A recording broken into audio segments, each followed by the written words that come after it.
Hello dear students, welcome to English corner. हम अपनी आज की वीडियो में क्लास 12th NCERT के सेकेंड चैप्टर जिसका नाम है द लॉस्ट स्प्रिंग के क्वेश्चन आंसर समझेंगे। इससे पहले हमने चैप्टर 2 पार्ट्स में समझ लिया है। अगर आपने नहीं समझा है तो पहले चैप्टर को समझिए। और इस वीडियो में वे क्वेश्चन भी हैं जो पिछले एग्ज़ाम्स में पूछे गए हैं।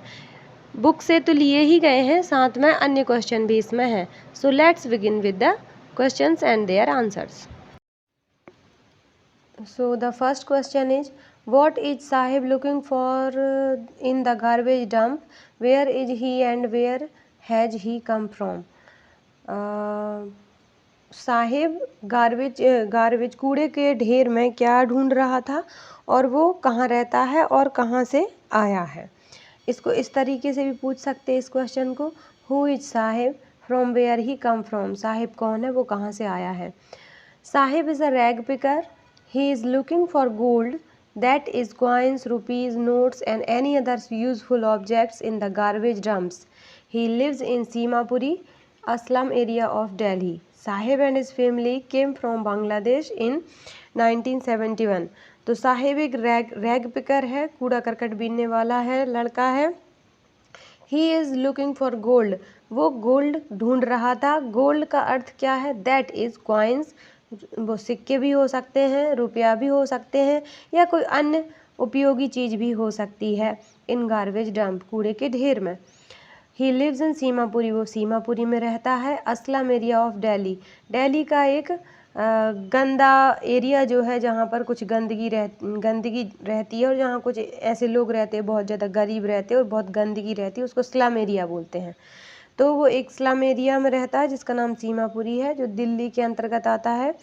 Sahib and his family came from Bangladesh in 1971, Sahib और उसका परिवार बांग्लादेश से 1971 में आ गया था।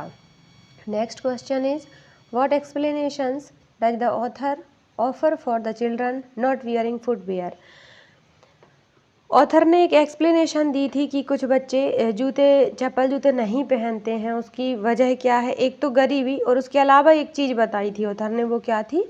तो आंसर है, one explanation offered by the author is that it is a tradition to stay bare foot, it is not lack of money. तो क्या बताया था ऑथर ने कि इनके यहाँ रीति रिवाज है कि चप्पल नहीं पहनना है, बल्कि इसकी वजह लैक ऑफ मनी नहीं है। हालांकि राइटर इससे सहमत नहीं थी, उन्हें बहुत आश्चर्य हुआ ये जानकर कि क्या ऐसा भी कोई कर सकता है। थर्ड क्वेश्चन है, is Sahib happy working at the tea stall, explain. क्या साहिब टी स्टॉल पे काम करके खुश था, व्याख्या कीजिए। और इसको इस तरीके से भी पूछा जा सकता है इस क्वेश्चन को, what does the writer mean when she says Sahib is no longer his own master. ये क्वेश्चन अगर इस तरीके से आए तो भी इसका आंसर वही रहेगा। तो क्वेश्चन का अर्थ क्या है कि साहिब अब अपने मन का मालिक नहीं था, अपनी मर्जी का मालिक नहीं था। इस कथन से राइटर का क्या मतलब है। No, Sahib is not happy working at the tea stall. अब देखो, यदि ये सेकंड वाला क्वेश्चन आता है तो आप यहाँ नो नहीं लिखेंगे। यदि ये क्वेश्चन आएगा तो आप यहाँ नो नहीं लिखेंगे, ठीक है।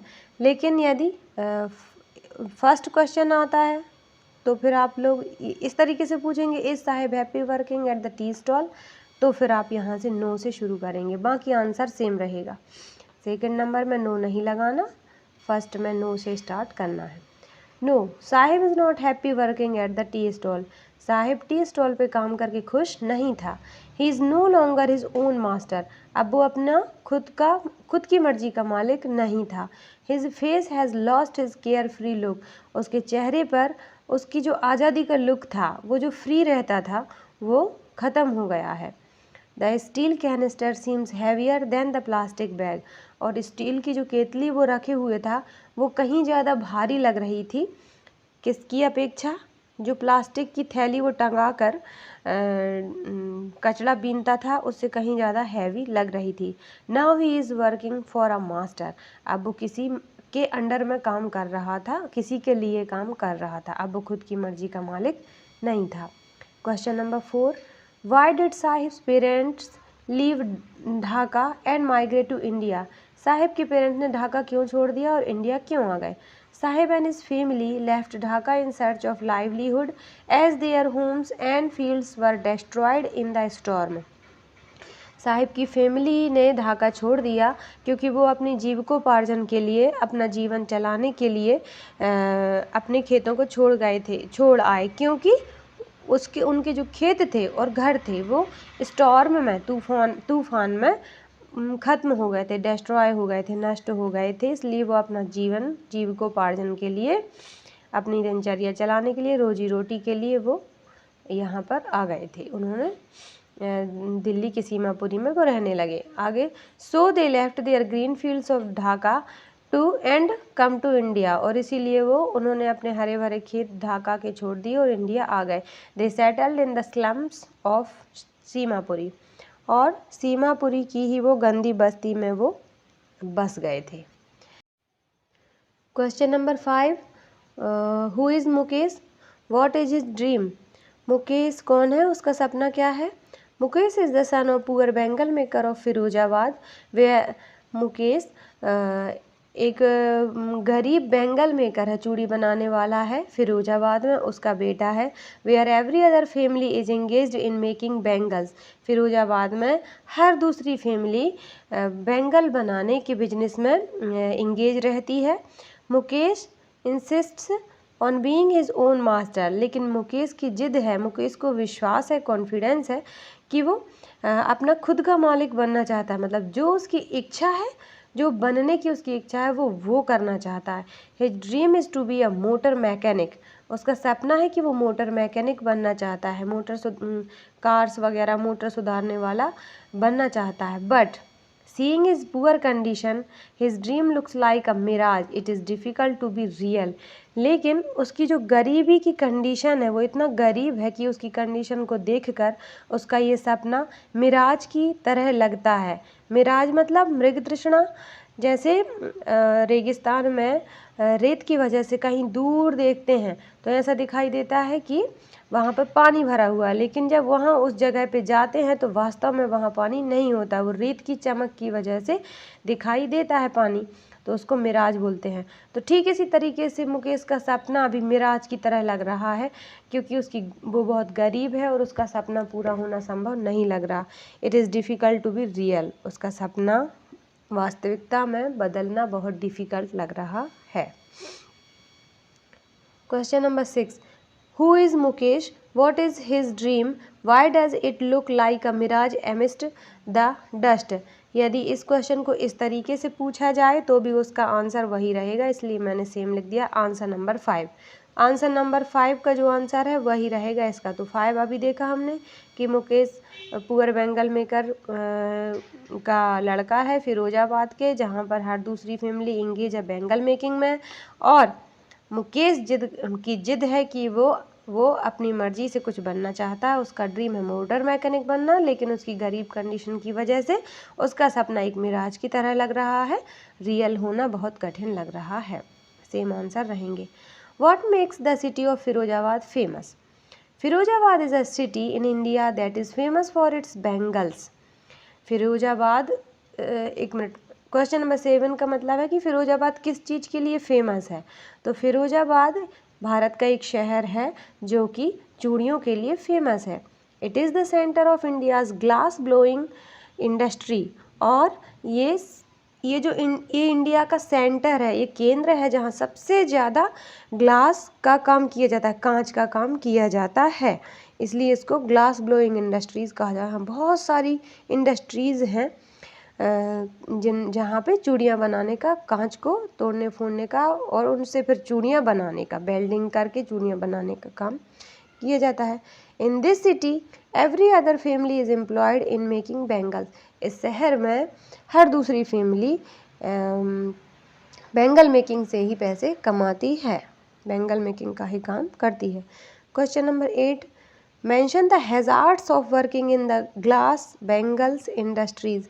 हैज़ार्ड्स का मतलब होता है बिग प्रॉब्लम, है ना? तो वो कौन कौन सी प्रॉब्लम है जो बेंगल इंडस्ट्रीज़ में आती हैं, ग्लास बेंगल्स इंडस्ट्रीज़ में आती हैं, कांच की इंडस्ट्रीज़ में? इसको इस तरीके से भी पूछा जा सकता है mention problem faced by the Bengal sellers. चूड़ी बेचने वालों को कौन कौन सी प्रॉब्लम फेस करनी पड़ती हैं, इस तरीके से भी पूछेंगे तो यही आंसर रहेगा। Glass blowing, welding and soldering pieces of glass are all health hazards in working at glass bangle industries. तो ग्लास बेंगल इंडस्ट्रीज़ में कांच के चूड़ी के कारखानों में क्या प्रॉब्लम होती है, कांच को जो उड़ाया जाता है उनसे जो डस्ट होती है तो वो, और कांच पे जो चूड़ी बनाने के जो वेल्डिंग की जाती है उससे नुकसान होता है। शोल्डरिंग पीसेस ऑफ ग्लास के पीस, कांच के टुकड़े जो कि खरीदे जाते हैं, ये सब ही हेल्थ के लिए बिग प्रॉब्लम है, हैजार्ड्स की तरह है। Even the dust from polishing the glass, यहाँ तक कि जब इस ग्लास को पॉलिश किया जाता है, इस पर रंग चढ़ाया जाता है, तो the glass bangles affect the eyes and many go blind. तो जब इन पर रंग चढ़ाया जाता है तो आँखों पे ये असर करते हैं और बहुत से लोग तो इसमें अंधे भी हो जाते हैं। And also it is illegal to employ young children in these industries. और ये इलीगल भी है, नियम के विरुद्ध भी है, अपराध भी है कानूनी, कि छोटे बच्चों को इन इंडस्ट्रीज़ में काम कराया जाता है, ये भी एक अपराध है। Question number 9, how is Mukesh attitude to his situation different from that of his family. Mukesh का नज़रिया उसके परिवार से अलग कैसे था, या इस क्वेश्चन को इस तरह से भी पूछ सकते हैं, how is Mukesh different from other Bengal makers of Firozabad. Mukesh Firozabad के अन्य बेंगल मेकर से डिफरेंट कैसे था, दोनों का सेम ही आंसर रहेगा। तो Mukesh attitude is different from his family and other Bengal makers of Firozabad. Mukesh का नज़रिया उसके परिवार से और अन्य चूड़ी बनाने वाले जो कि फिरोजाबाद के थे उनसे सबसे अलग था। Because he has courage to fulfil his dream, और उसके अंदर साहस था अपने सपनों को पूरा करने का। His family believe that it is their destiny to toil as bangle maker. उसका परिवार तो ये सोचता था कि ये उनका दुर्भाग्य है कि उन्हें बस बेंगल मेकर्स ही रहना है, बेंगल मेकिंग का कठिन परिश्रम ही उन्हें करना है। But Mukesh has dare to break his family occupation. लेकिन मुकेश के अंदर वो हिम्मत थी, वो डेयर थी कि वो अपने फैमिली ऑक्यूपेशन, परिवार के व्यवसाय को तोड़ना चाहता था। परिवार का व्यवसाय मतलब पीढ़ी दर पीढ़ी यही व्यवसाय चल रहा था उसके परिवार में कि बेंगल मेकिंग का ही वो काम किया करते थे। He has strong will power, और उसकी जो मुकेश की विल पावर भी बहुत स्ट्रॉन्ग थी।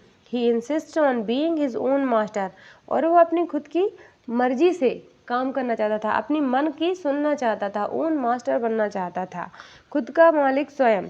By becoming a motor mechanic बन के, क्योंकि वो चाहता था, खुद चाहता था अंदर से कि मैं मोटर मैकेनिक बनूं, तो वो मोटर मैकेनिक बन के अपना ओन मास्टर बनना चाहता था। Next question, what does the title lost spring convey. ये जो चैप्टर का टाइटल है लॉस्ट स्प्रिंग, क्या कन्वे करता है, क्या मैसेज देता है हमें। The title lost spring conveys how millions of children in India lose out spring that is their childhood. तो ये जो टाइटल है इस पार्ट का जिसका नाम है लॉस्ट स्प्रिंग, ये हमें ये बताता है कि मिलियंस ऑफ चिल्ड्रन, कई बच्चे, बहुत सारे बच्चे क्या लूज़ कर गए हैं, क्या खो देते हैं, स्प्रिंग खो देते हैं। यहाँ स्प्रिंग किस चीज़ के लिए बोला है, यहाँ पे चाइल्डहुड के लिए, बचपन के लिए स्प्रिंग बोला है, मतलब बसंत ऋतु बोली है। हमारे जीवन में सबसे सुखद जो उम्र होती है वो बचपन होती है, तो उसे राइटर ने यहाँ स्प्रिंग बोला है। तो ऐसे मिलियंस ऑफ चिल्ड्रन होते होंगे जो अपना बचपन खो देते हैं।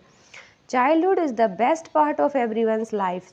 बचपन हर किसी की ज़िंदगी का बेस्ट पार्ट होता है, सबसे अच्छा हिस्सा होता है। But poor children like Sahib do not enjoy their childhood. लेकिन गरीब बच्चे, साहिब की तरह गरीब बच्चे अपना बचपन एंजॉय नहीं कर पाते। In the hardship to earn their livelihood. किस वजह से नहीं कर पाते, उनकी जो जीवन में ये जो कठिनाई है, ये जो कठिनता है उनके जीवन की, क्या कठिनता है कि उनको बहुत बचपन से ही अपने जीविकोपार्जन के लिए, अपनी रोजी रोटी के लिए कमाई करना शुरू कर देना पड़ता है बचपन से ही। They lost their spring their childhood, और वो अपना बचपन खो देते हैं, मतलब अपनी वसंत ऋतु जो उनके जीवन की रहती है, जीवन का वसंत वो खो देते हैं। What could be some reasons for the migration of people from villages to cities? कि गांव से लोग गांव छोड़कर शहर आ जाते हैं, शहर आके बस जाते हैं, वहाँ से यहाँ माइग्रेट हो जाते हैं, प्रतिस्थापित हो जाते हैं, तो इसकी वजह क्या हो सकती है? तो आंसर है people migrate from villages to cities in search of livelihood. लोग गांव छोड़ के शहर आ जाते हैं अपने जीविकोपार्जन के लिए, रोजी रोटी कमाने के लिए। Their fields fail to provide them means of survival. उनके जो खेत हैं उनसे उनके जीवित रहने के लिए पर्याप्त साधन नहीं, मतलब पर्याप्त जो अनाज है वो नहीं मिल पाता है, मतलब वहाँ पे उन्हें पेट भर खाना नहीं मिल पाता है। सिटीज़ प्रोवाइड एम्प्लॉयमेंट, शहर में उन्हें एम्प्लॉयमेंट मिलता है, रोजगार मिलता है। जॉब और other means of getting food, job मिल जाती है या भोजन करने के, मतलब रोजी रोटी के अन्य और कोई साधन मिल जाते, कुछ धंधा वगैरह वो कर सकते हैं। So they migrate from villages to cities, इसीलिए वो गांव से शहर आ जाते हैं। यहाँ पे मैं एक बात कहना चाहती हूँ क्वेश्चन नंबर 10 में, कि इस क्वेश्चन को पूछा है what does the title lost spring convey, तो उसका आंसर भी यही रहेगा। और यदि आपको ये इस तरीके से पूछ लिया जाए कि is the title lost spring is appropriate, मतलब कुछ भी घुमा के पूछ लिया जाए कि इसका जो टाइटल है क्या वो आपको उचित लगता है, आपकी ओपिनियन में क्या इसका टाइटल उचित है, मतलब कुल मिला के टाइटल से संबंधित यदि आपको क्वेश्चन आता है तो आप ये आंसर उसमें मेंशन कर सकते हैं, क्वेश्चन नंबर 10 वाला। Thanks for watching.